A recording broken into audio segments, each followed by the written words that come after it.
Mas não tá perdido, viu, gente? Não tá perdido.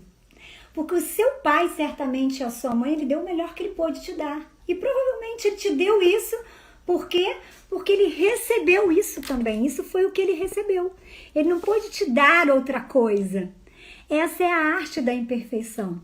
É a gente pegar a nossa história e abraçar a nossa história. Falar sobre isso não é difícil para mim, é muito fácil falar sobre isso. Eu não carrego mais as dores disso. É claro que eu carrego e vou estar sempre, carregando essa minha história. Mas na verdade não carrega, ela me acompanha, ela está comigo. Cada vez mais ela está comigo.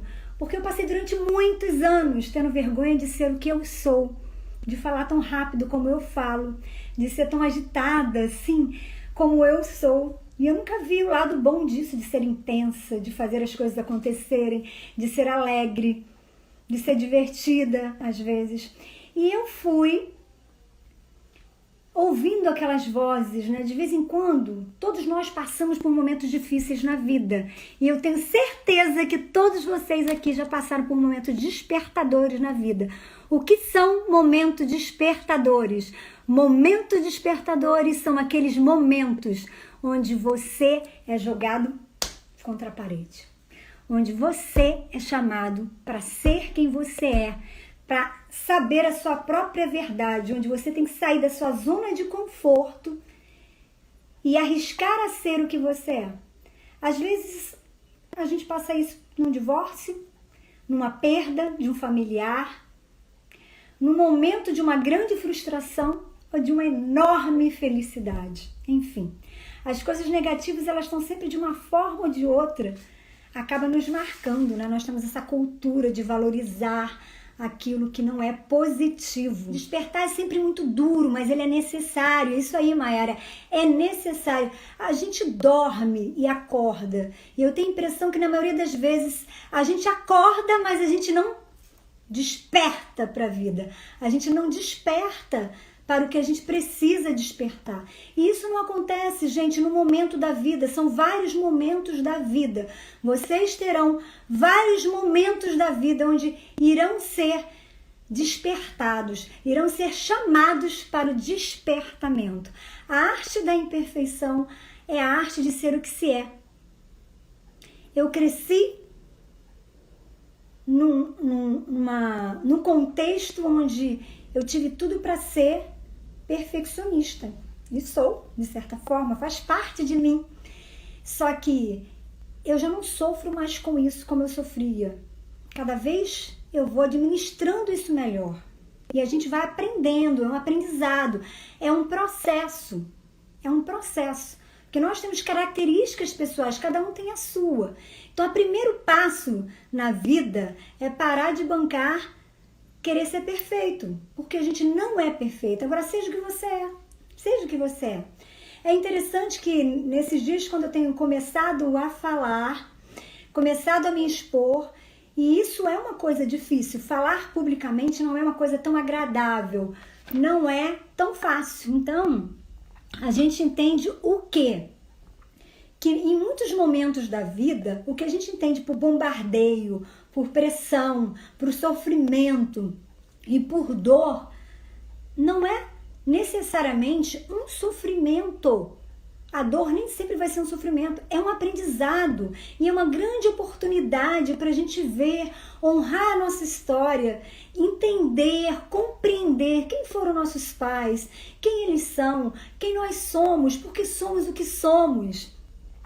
E aceitar as nossas vulnerabilidades, como nós falamos na semana passada. Entender e ao mesmo tempo isso não significa que eu não possa melhorar, que eu não possa desenvolver, que eu não possa crescer e passar a ser algo melhor. Mas a gente precisa desde já entender que precisamos abandonar a pessoa que você acha que deve ser. Cuida com isso. Eu cresci achando que eu deveria ser de tal jeito, porque tal jeito agradaria minha mãe. Porque tal jeito agradaria fulano. Porque tal jeito é a forma que eu ia me sentir, sabe, capaz, me sentir bem. Porque eu cresci sendo alimentada por isso. Mas eu cresci. E agora? Do que eu me alimento? Eu não posso pegar a minha história e jogar no lixo. Eu não posso pegar a minha história e fingir que não aconteceu. Porque essa mesma mulher que foi minha mãe e que é minha mãe, será sempre, porque ela está comigo, ela me ensinou coisas maravilhosas da vida. E eu fico até emocionada. Exatamente, fico emocionada pela beleza que ela foi. Ela me ensinou atos de generosidade incrível. Minha mãe é uma mulher extraordinária. Desse tamanico. Ainda bem que eu cresci, né? Um pouco mais. Deixa eu pensar que eu sou grande, tá, gente? Deixa eu pensar que eu sou grande. Mas eu passei o tamanho da minha mãe, eu já me senti grande, né? Porque ela era muito realmente pequena de estatura. Essa é uma das dificuldades dela. Então, quando eu passei, eu me senti muito feliz. Era muito engraçado lembrar disso, né? Porque ela tinha um trauma em relação ao tamanho dela. E é interessante como nós pegamos os nossos traumas, as nossas questões e jogamos isso nas pessoas. Jogamos isso nos nossos filhos, jogamos isso nos nossos familiares, jogamos isso nos nossos amigos, nos nossos relacionamentos, e a gente não consegue ter uma vida autêntica. Autêntica. Por quê? Porque a gente está sempre representando aquilo que a gente acha que a gente deve ser, em vez de ser o que a gente é. A minha vida inteira eu esperei ouvir dessa pessoa que me escreveu e que na verdade foi um áudio, ouvir o que ela pensava sobre algumas coisas. E essa pessoa nunca se posicionou. E é interessante, no partir do momento que eu vim para a tela, comecei a me posicionar e falar exatamente sobre a minha história e sobre as minhas dificuldades, a pessoa me escreveu coisas extraordinárias.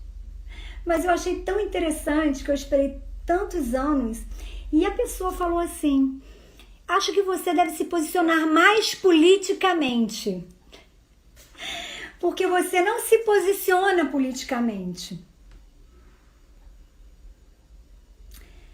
E eu achei interessante, isso foi uma das coisas. Teve várias coisas que a pessoa falou e eu concordo com muitas coisas que foram ditas. A gente recebe e a gente tem que receber, porque a gente não nasce sabendo. A gente é um crescente, né? É um desenvolvimento, é um crescimento. A gente não nasce pronto. A gente nasce pronto a aprender, a desenvolver. E a gente sabe que em muitas coisas a gente tem que aprender. Mas, gente, veja bem, nunca coloca para o outro aquilo que é seu.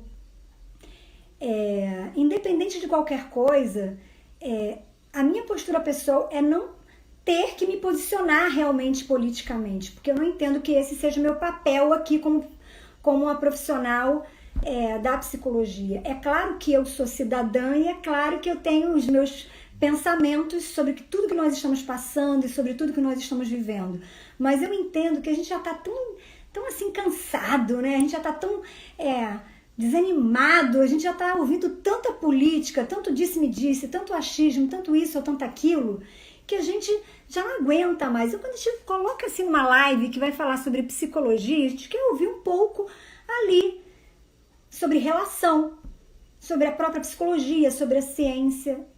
Não necessariamente sobre como está a política do nosso país. A gente não tem como separar sobre isso, né? A gente não tem como a gente não tem como dividir isso.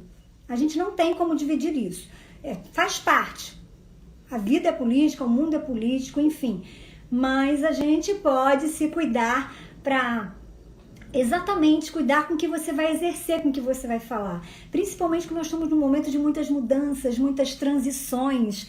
E a gente não sabe nem mesmo o que dizer, porque hoje se diz uma coisa, amanhã já dizem outra, hoje fala uma coisa, amanhã fazem outra, e nessa confusão toda, eu entendo e recebi bem, só que eu fiquei realmente esperando, assim, que a pessoa me dissesse alguma outra coisa, eu fiquei pensando, que engraçado, né, como a gente cria expectativa, e eu não coloquei, a princípio eu não entendi bem o teor da carta, do recado, e de tudo que estava ali. Mas depois eu entendi que a pessoa não estava